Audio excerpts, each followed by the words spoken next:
So, pocket watches.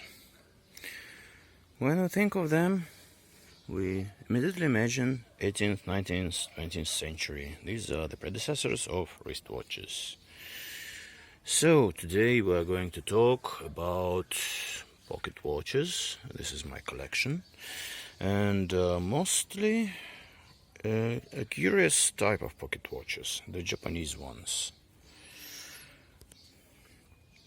Mostly the pocket watches made for Japan and used in Japan.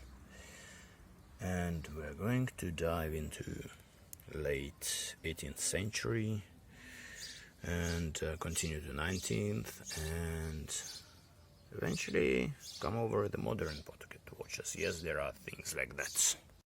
The history of Japanese pocket watches and Japanese watchmaking starts with the Dutch.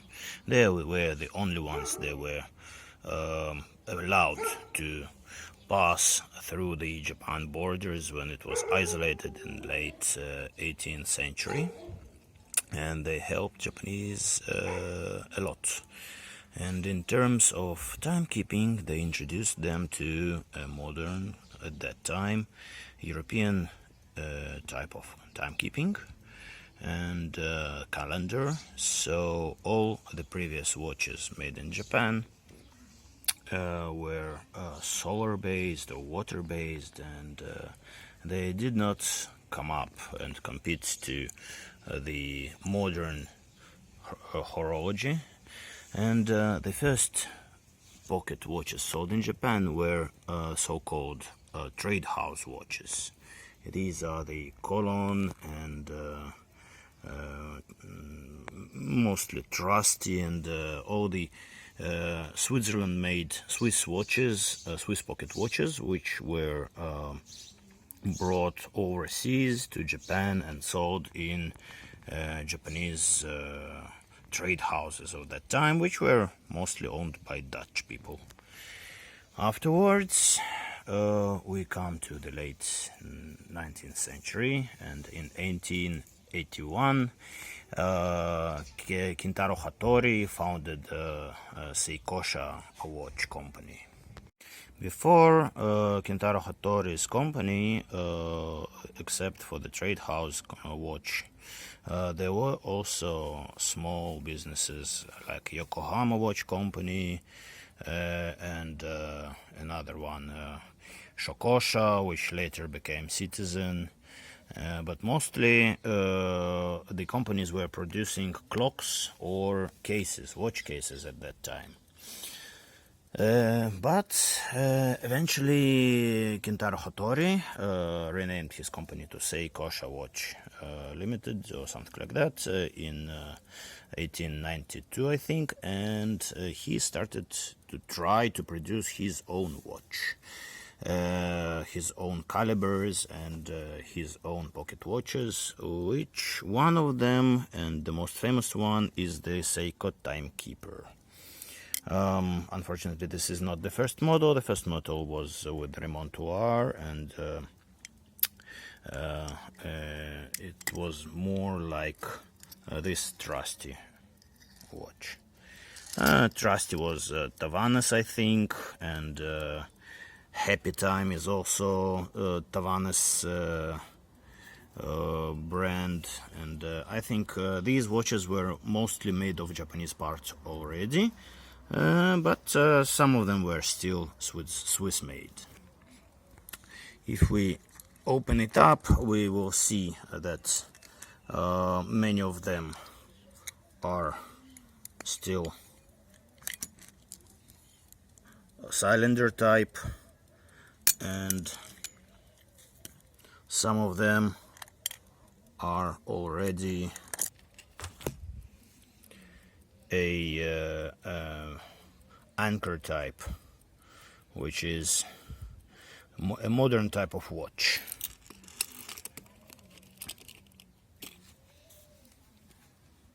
If we take a closer look to the calibers of these watches, part of them are cylinder, and cylinder is the old type of calibers. This one is also known as Cologne and Swiss, And the Seikosha timekeeper is the one of the first, as I said, Seiko made. Here we can see the 3 cranes, silver mark, hallmark, and the 3 cranes means that old Seikosha factory, and it is cylinder operated, but already without the remontoir. Or with the remontoir, you can pull the stem out and move the hands. Rest of these watches are more modern type. Here we can see that this is anchor and precision mechanism, and this beautiful see-through glass from the back. And also here we have some kind of very interesting mechanism. It is also Swiss, and these are the hallmarks, and it is something which you can see very rarely. And of course all of them are in working condition. These are by Schmidt watches, and Schmidt watches was, I think, Dutch Swiss owned company which sold the watches overseas. And this one is trusty watch. You can see the horseman hallmark. So these are the watches that were made up until 1910 or something like that. And out of these watches, the railroad watches industry grew, and the military watches like this one, and also these are Swiss military watches, but also the citizen watches and the Seiko, which the company was renamed from Seikosha. All these are actually the watches, and we come to modern ones, which actually incorporate the wristwatches calibers inside. Empire was a trademark for all the watches made by Seikosha factory up until the Second World War. And here we can see something rare. It is a car watch, or something, some kind of pocket watch that you could actually put inside the car or to travel with. It is a travel watch. You can extend this arm and use it on the road. The same Empire watches, but of a smaller size, as I said before, Empire was a trademark of Seikosha company, were available to common people, well, wealthy common people in Japan. And as you can see, it ranged from very simple calibers with 1 up to 7 jewels, up to 15 jewels in this Seikosha right, let's say. I'll show you them in a moment. So as I said, the Seikosha calibers ranged from very simple 7 jewel caliber for poor people, such as this one. Well, not so poor, of course, if they could afford the watch, up to beautifully decorated Seikosha right type of watch, which was presented to mayors and the wealthy people, or the company managers at that time. And it is just about a 10-year difference between this caliber from 1920 something to the previous one from 1910 or 1920 also. So and this is just the cases. These cases were made to protect the watch.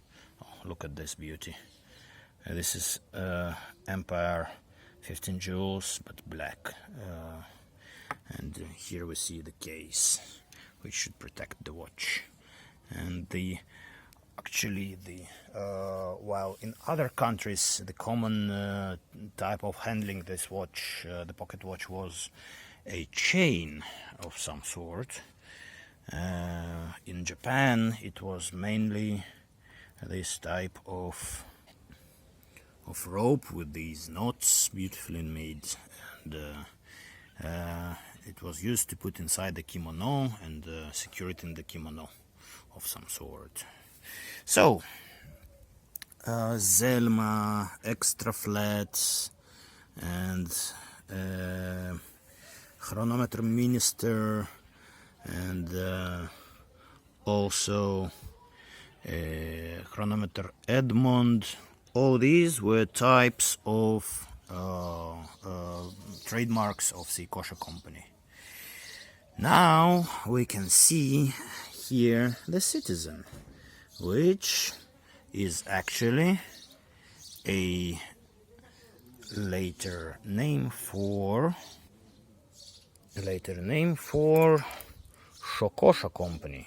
Seikosha watch company is Citizen Seikosha, as you can see here, and they started in about 1920s after the Seikosha, and grew into Citizen, the second largest Japanese watch company. Here we can see later examples of Citizen from the 70s, from the 80s, and this one is also from 70s, but as you can see, it incorporates mechanical alarm watch. Yes, this is something quite rare.